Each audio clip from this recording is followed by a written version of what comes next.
নমস্কাৰ আজি মই কলপাতত ভাপত দি বনোৱা পিঠাৰ এটা ৰেচিপি আপোনালোকৰ লগত শ্বেয়াৰ কৰিছোঁ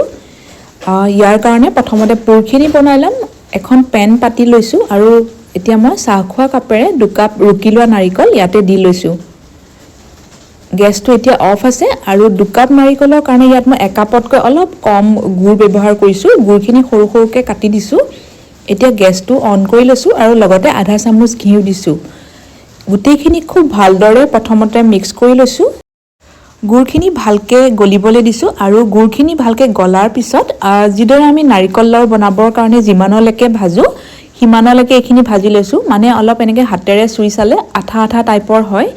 এতিয়া মই গেছটো অফ কৰি এইখিনি ঠাণ্ডা হ'বৰ কাৰণে ৰাখি দিছোঁ আৰু এখিলা কলপাত ভালদৰে ধুই কলপাতখিলা মই সৰু সৰুকৈ এনেকৈ কাটি লৈছোঁ আৰু প্ৰথমতে কলপাতখিনি এনেকৈ মচি লৈছোঁ কলপাত ইয়াতে মই সৰু সৰুকৈ কাটি 5-6খন মান ব্যৱহাৰ কৰিছোঁ এতিয়া কলপাত কেইখন অলপমান এনেকৈ লেৰেলাই লৈছোঁ তেতিয়া পিঠাকেইটা বান্ধিবৰ কাৰণে সহজ হ'ব এতিয়া ইয়াতে মই ভাত খোৱা চাউলৰ পিঠাগুড়ি লৈছোঁ 2 কাপ যিটো কাপেৰে আমি নাৰিকল আৰু গুড়ৰ জোখ লৈছিলোঁ সেইটো কাপেৰে মই পিঠাগুড়িখিনিও জুখি লৈছোঁ আৰু এইখিনি ৰ'দত শুকুৱাই থোৱা পিঠাগুড়ি আপোনালোকে কেঁচা পিঠাগুড়িও বনাব পাৰে এতিয়া ইয়াতে অকণমান নিমখ দিছোঁ আৰু পিঠাগুড়িখিনি সানিবৰ কাৰণে মই ইয়াতে কুহুমীয়া গৰম পানী ব্যৱহাৰ কৰিছোঁ প্ৰথমতে আধা কাপ কুহুমীয়া গৰম পানী লৈছোঁ আৰু অলপ অলপকৈ দি পিঠাখিনি ভালকৈ এনেকৈ সানি লৈছোঁ এই পিঠাবিধ বনাবৰ কাৰণে আপোনালোকে বজাৰৰ পৰা কিনা পিঠাগুড়িও ব্যৱহাৰ কৰিব পাৰে খালি বৰা চাউলৰ পিঠাগুড়ি ইয়াতে ব্যৱহাৰ নকৰিব আৰু পিঠাগুড়িখিনি সানোতে পানী একেবাৰতে গুটেইখিনি দি নিদিব নহলে বেছি যদি ঢিলা হৈ যায় তেতিয়া পিঠাখিনি বনাবৰ কাৰণে অসুবিধা হ'ব এতিয়া মই আৰু অকণমান পানী ইয়াতে দি ভালদৰে মিক্স কৰি চাইছোঁ আৰু অকণমান কম যেন লগাত গুটেই পানীখিনি ইয়াতে দি ললোঁ মানে এতিয়ালৈকে ইয়াতে মই আধা কাপ পানী দিছোঁ আৰু আধা কাপ কুহুমীয়া গৰম পানী এতিয়া ইয়াতে লৈ লৈছোঁ এতিয়া আৰু অকণমান পানী দি গুটেইখিনি ভালকৈ এনেকৈ সানি লৈছোঁ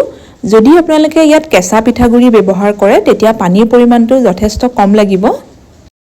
পিঠাগুড়িখিনি সানোতে সঠিককৈ কিমান পানী ইয়াত ব্যৱহাৰ হ'ব ক'বলৈ অকণমান অসুবিধা হয় কাৰণ সকলোৱে বেলেগ বেলেগ ধৰণৰ চাউল বা পিঠাগুড়িখিনি আপোনালোকে ৰ'দত কিমান শুকুৱাইছে সেইটোৰ ওপৰতে সম্পূৰ্ণ নিৰ্ভৰ কৰিব মোৰ ইয়াত আধা কাপতকৈ অকণমান বেছি পানী লাগিলে এতিয়া মই হাতখনত প্ৰথমতে অকণমান ঘি সানি লৈছোঁ আৰু অলপমান পিঠাগুড়ি এনেকৈ লৈ লাড়ু এটা টাইপত ভালদৰে বনাই লৈছোঁ আৰু যিখিনি কলপাত ভালদৰে ধুই আগতীয়াকৈ ৰেডি কৰি ৰাখিছিলোঁ এখিলা ইয়াতে কলপাত লৈ লৈছোঁ আৰু পিঠাটো যিমান পাৰি এনেকৈ হাতেৰে বহলাই দিছোঁ পিঠাটো যিমান পাৰি মই পাতলাকৈ কৰিবৰ কাৰণে চেষ্টা কৰিছোঁ তেতিয়া পিঠাটো খাবলৈও বেছি টেষ্টি হয় আৰু সোনকালে সিজিও যায়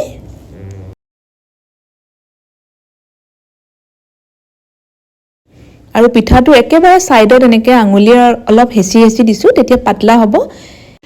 এতিয়া মই যিখিনি নাৰিকল আৰু গুড় আগতে ভাজি ৰেডি কৰি ৰাখিছিলোঁ অলপমান নাৰিকল আৰু গুড় এনেকৈ ইয়াতে একেবাৰে মাজত দিয়া নাই অকণমান সাইডত দিছোঁ আৰু নাৰিকল আৰু গুড় এনেকৈ অকণমান বেছিকৈ পিঠাত দিলে খাবলৈ বেছি ভাল লাগে গতিকে মই অকণমান বেছিকৈ ব্যৱহাৰ কৰিছোঁ ইয়াত আপোনালোকে নাৰিকলৰ সৈতে চেনি দি তেনেকৈও ভাজি বনাব পাৰে আৰু এইখন ৰেডি হৈ গৈছে এতিয়া মই এনেকৈ ফল্ড কৰি দিছোঁ একেবাৰে ইজি হয় এই পিঠাবিধ বনাবৰ কাৰণে আৰু বিশেষ সঁজুলিৰো দৰকাৰ নহয় বনাবৰ কাৰণে বেক সাইডে এনেকৈ ফল্ড কৰি দিয়াৰ পিছত এয়া আমাৰ এটা ৰেডি হৈ গৈছে ঠিক একেদৰে মই আৰু এটা এনেকৈ বনাই লৈছোঁ আৰু এনেকৈ ভাপত দি বনোৱা যিকোনো পিঠা গৰমে গৰমে খাবলৈ বেছি ভাল হয় লগতে একাপ লাল চাহ লৈ ল'ব পাৰে আৰু মোৰ এয়া দ্বিতীয়খনো পিঠা ৰেডি হৈ গৈছে ঠিক একেদৰে মই বাকি পিঠাখিনিও এনেকৈ ৰেডি কৰি ল'ম আৰু ইয়াতে মোৰ টোটেল 6খন মান পিঠা মই ৰেডি কৰিছোঁ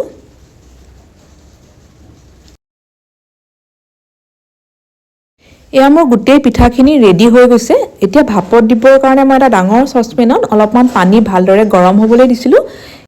অলপ বহল টাইপৰ ফুটা থকা এনেকুৱা খৰাহী এটা ব্যৱহাৰ কৰিছোঁ এতিয়া এটাৰ ওপৰত আনটো এনেকৈ পিঠা দি লৈছোঁ আৰু গেছৰ ফ্লেমটো মিডিয়ামতে ৰাখিছোঁ গোটেই পিঠাখিনি দি লোৱাৰ পিছত এতিয়া ঢাকনিখন দি দিছোঁ আৰু ভাপটো ওলাই যাব নোৱাৰাকৈ অলপ গধুৰ এনেকৈ খুন্দনা এটা বহাই দিছোঁ 20 মিনিটৰ কাৰণে মই পিঠাখিনি সিজিবলৈ দিছিলোঁ আৰু এতিয়া 20 মিনিটৰ পিছত চেক কৰিছোঁ দেখি পিঠাখিনি হৈ যোৱা যেন লাগিছে আৰু এয়া চাওক আমাৰ গোটেই পিঠাখিনি ৰেডি হৈ গৈছে গেছটো অফ কৰি মই গোটেই পিঠাখিনি উলিয়াই ললো পিঠাৰ এই ৰেচিপিটো চোৱাৰ কাৰণে আপোনালোকক ধন্যবাদ জনাইছো ৰেচিপিটো যদি চাই ভাল পালে লাইক কৰিব আৰু শেয়াৰ কৰিব আৰু নতুন নতুন ৰেচিপিৰ নটিফিকেশন বিলাক পাই থাকিবৰ কাৰণে চেনেলটোত সাবস্ক্ৰাইব কৰি ৰাখিব আৰু ভাপত দিয়া যিকোনো ধৰণৰ পিঠা মোৰ বিৰাটেই প্ৰিয় বিশেষকৈ ঠাণ্ডাৰ দিনত এনেকৈ খাই বিৰাটেই ভাল লাগে আৰু অলপ বেছিকৈ নাৰিকলৰ পুৰ দিয়াৰ কাৰণে পিঠাকেইটা খাবলৈ সঁচাকৈ বিৰাটেই টেষ্টি হয় ট্ৰাই কৰি চাব কেতিয়াবা